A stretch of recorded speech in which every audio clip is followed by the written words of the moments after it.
Well, there was this poor old Irishman. He was sitting on the curbstone outside of the pub. And he had a stick in his hand with this long string going into this giant mud puddle. This other Irishman come by and he says, felt sorry for him. Would you like to come into the pub and have a drink? He says, well, I'd be delighted. So they go inside and they're drinking. And the Irishman says to the other Irishman, he says, well, how many fish have you caught? He says, well, now, to be telling you the truth, it's 8, including yourself. Excuse me, are you recording?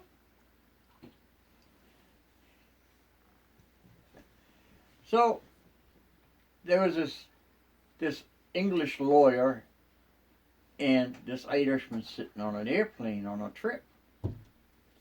And this English lawyer says to the Irishman, he says to himself, he says, I'm going to pull something over on this dumb Mick. So he says, elbows the guy, and he says, would you like to play a game? And the Irishman says, I'd rather sleep. He says, but it's a good game. He says, I'd really like to sleep. He says, well, let me tell you about it. He says, all right, what is it? He says, I'll ask you a question. If you can't answer it, you pay me £5. Then you get to ask me a question, and if I can't answer it, I'll give you £500. He says, all right, what is it? He says, what is the distance between the earth and the moon? Well, the Irishman doesn't say a word, just reaches in his pocket and hands him the £5. He tries to go back to sleep. And the lawyer just says, elbows him again and says, hey, it's your turn. He says, do I got to? He says, it's your turn. He says, all right. What goes up the hill with 2 legs and comes down with 3?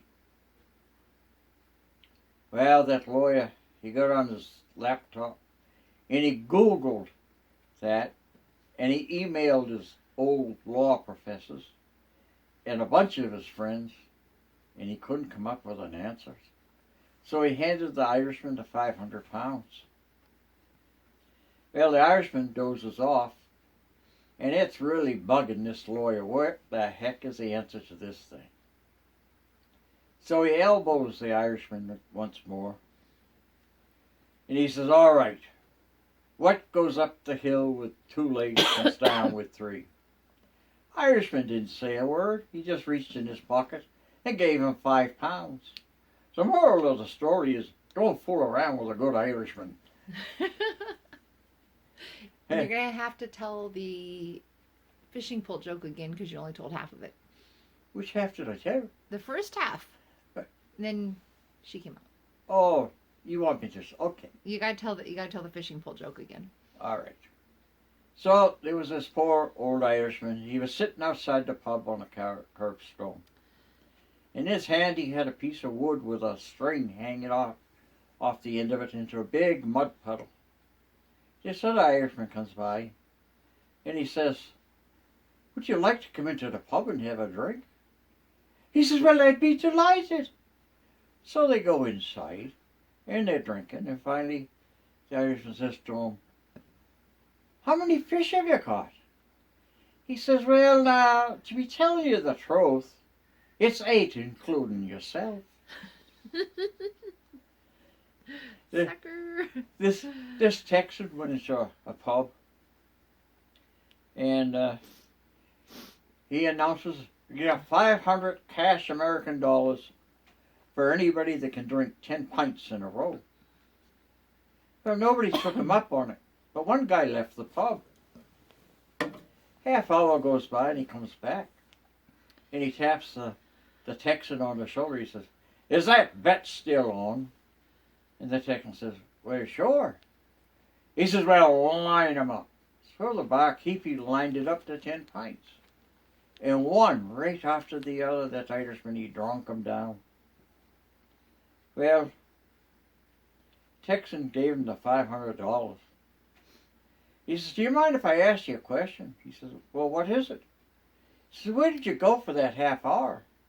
He says, oh, I went down the pub down the street to make sure I could do it first.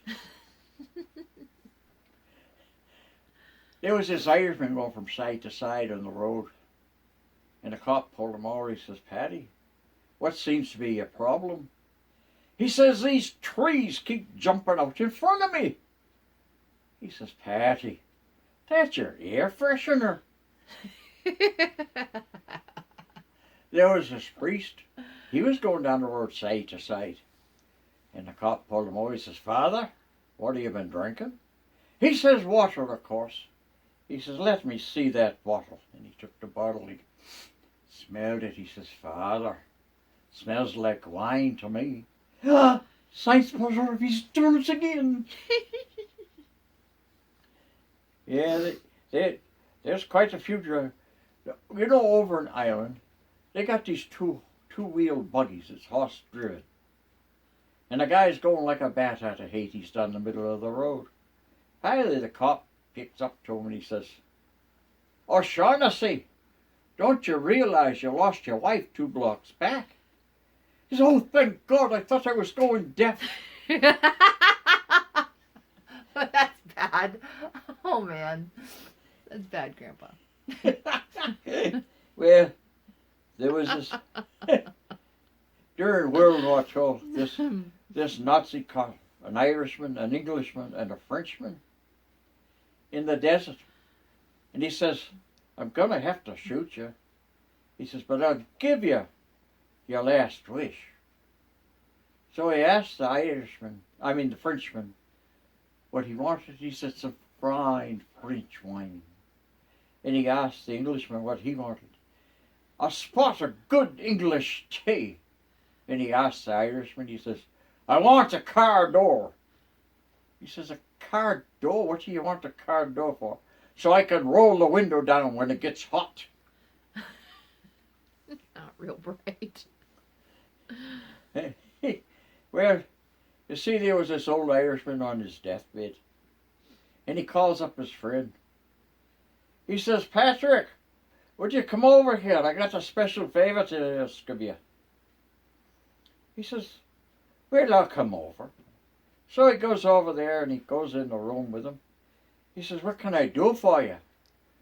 He says, look, he says, I haven't got long to last. He says, over in that cupboard on the very top shelf, hidden way in the back, is a good bottle of fine Irish whiskey. He says, would you pour it over my grave when I'm dead and buried? He says, oh, I'll be delighted as long as I can drain it through my kidneys first. Oh, man. Oh, boy. Yuck. That's just yuck. You see?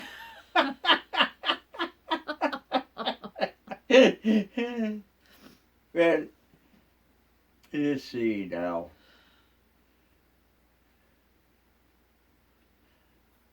Which song didn't I sing yet? Oh, you haven't done Patrick McGinty. Oh, you yeah, haven't okay. done- We'll do Patrick McGinty's. There's a few of them. You know a lot of them. Yeah, I know. Well, now, Patrick McGinty, an Irishman, and us, he came to a fortune and he bought himself a goat. Says he, a goat's milk a-gonna get me fill. But when he got the nanny home, he found it was a bill. All of the ladies who live in Callaloo, they all wear their bustles like their mothers used to do.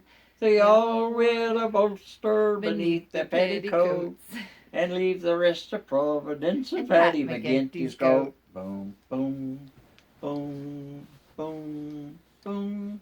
I know the McCartney, I know she's gonna tie. She washed out her trousseau when she hung it out to dry.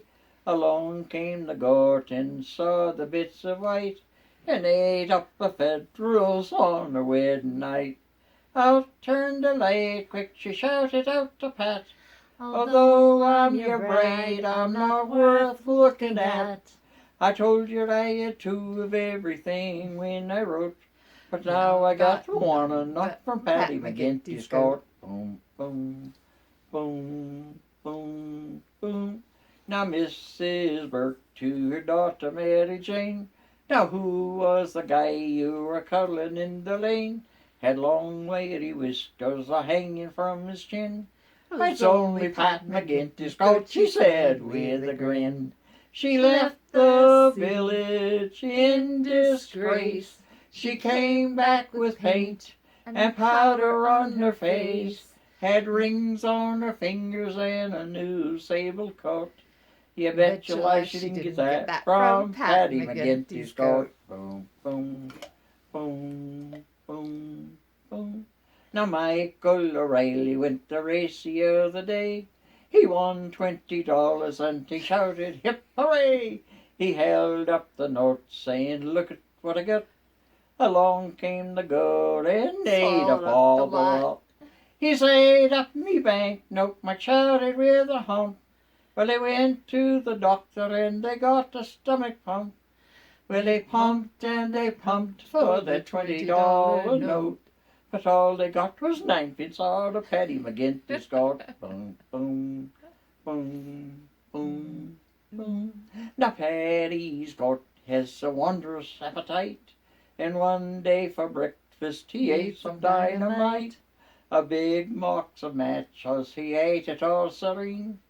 And then he went out and ate a quart of paraffin. He sat by the fireplace, he didn't give a hang. He swallowed up a spark, exploded with a bang. So if you go to heaven, you can bet your dollar note that the angel there with whiskers on is Patty McGinty's coat. Let's see. Heck of a thing to meet at the pearly gates, huh? A thoroughly singed goat with wings. Yeah. It's called the Fly-by-Night Club. Apparently. Oh, it was the biggest mix-up that you have ever seen. Me father, he was orange, and me mother, she was green. Me father was an Ulster man, Protestant was he. Me mother was a Catholic girl, from County Cork was she. They were married and to churches, lived happily enough, until the day that I was born and things got rather tough. Oh, it is the biggest mix-up that you have ever seen. Me father, he was orange, and me mother, she was green. Baptized by Father Riley, I was raced away by car to become a little orangeman, me father's shining star. I was christened David Anthony, but still in spite of that, to my father I was William, to my mother I was Pat. Oh, it was the biggest mix-up that you have ever seen. Me father, he was orange, and me mother, she was green. With mother every Sunday to mass I proudly stroll. Then after that the orange lads would try to save me soul. For both sides tried to claim me, but I was smart because I played the flute or played the harp, depending where I was. Oh, it was the biggest mix-up that you have ever seen.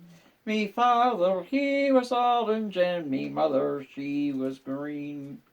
One day my ma's relation came around to visit me, just as my father's kinfolk were all sitting down to tea. We tried to smooth things over, but they all began to fight, and me being strictly neutral, I bashed everyone in sight. Oh, it was the biggest mix-up that you have ever seen. Me father, he was orange, and me mother, she was green. Now my parents never could decide about what type of school. My learning was all done at home, that's why I'm such a fool. They both gone, passed away, God rest 'em, but they left me caught between that awful color problem of the orange and the green. Oh, it was the biggest mix-up that you have ever seen. Me father, he was orange, and me mother, she was green. That is And you all know the story between that one. funny. So, how many Irishmen does it take to change a light bulb? I don't know. Well, it doesn't take any. We're not afraid of the dark. You see. Oh, this Irishman was going past a travel agent's in Dublin, and in the window was a big sign. It said river cruises for $100. So he went in and he says, "Here's my 100. I'd like to take that river cruise." Well, the travel agent took out a blackjack, hit him over the head, and threw him in the river. About 5-10 minutes goes by. This other Irishman goes in. He says, "I'm taking the river cruise. Here's the $100." Wanked him over the head, threw him in the river. Well, they meet up in the bend of the river. The first one looks at the second one and says, "Do you think they serve food on this cruise?" He says, "I don't think so. They didn't yesterday." Oh, jeez. He was dumb enough to do it twice. Yeah. Yeah. These two Irishmen left the pub late one night, and they're walking down this country road, and this head rolls out in front of them. Oh, gross. He bends down and picks it up, and he holds it up like this, and he says, "Why, that looks like Patrick." The other one says, "No, it can't be Patrick. He's much too short." A little bit short, he's only a head. Yeah. Patrick was reading the newspaper in the morning, and he was reading the obituaries, and he finds his name. He says, "That can't be." So he calls up his friend. He says, "Oh, trying to say, my name's in the obituaries." He says, "I know it is. Where are you calling from?"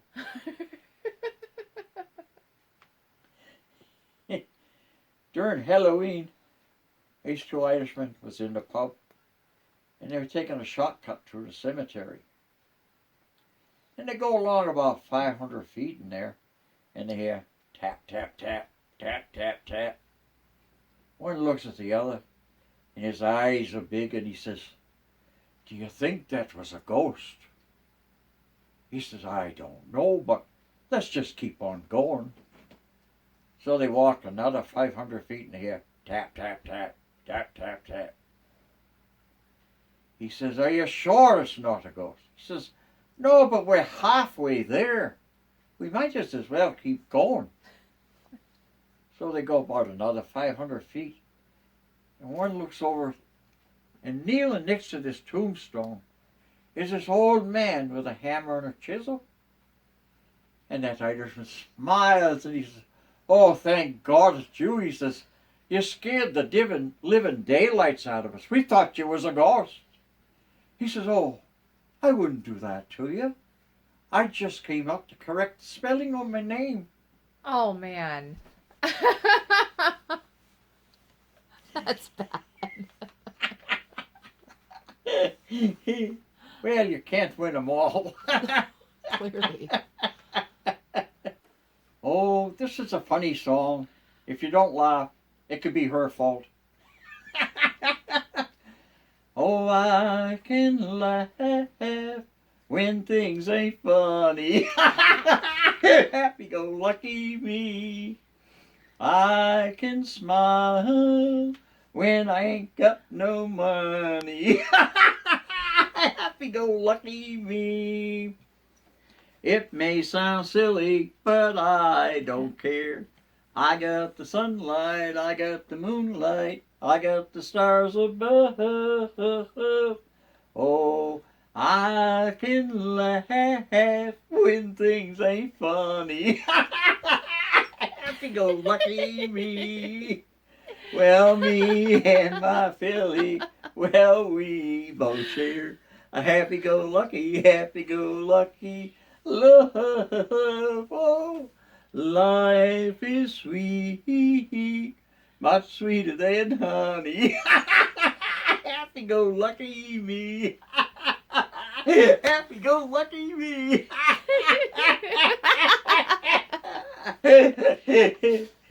Well, I'm going to leave you with a prayer.